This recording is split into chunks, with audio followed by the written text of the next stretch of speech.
ហើយសម្រាប់ពោអ្នកនងរបស់គាត់សប្បុរសជនក្នុងនឹងការប្រទេសថ្ងៃនេះថ្ងៃទី4ខែមករាឆ្នាំ2026ខ្ញុំហើយនេះជាទិដ្ឋភាពទាំងស្រុងរបស់វត្តហើយគឺរីរងសៃថ្មដូនបង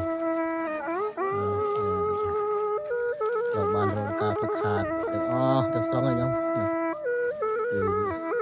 តំបន់ព្រះវិហារក៏ត្រូវគ្រាប់ខ្លងម៉ូនេះសត្វតែជាស្នាមគ្រាប់ទាំងអស់ខ្ញុំសុខសាច់ហើយមិនដឹងជាប្រមាណគ្រាប់ប្រមាណអីទេក្នុងសសរព្រះវិហារទស្សនាឃើញនេះ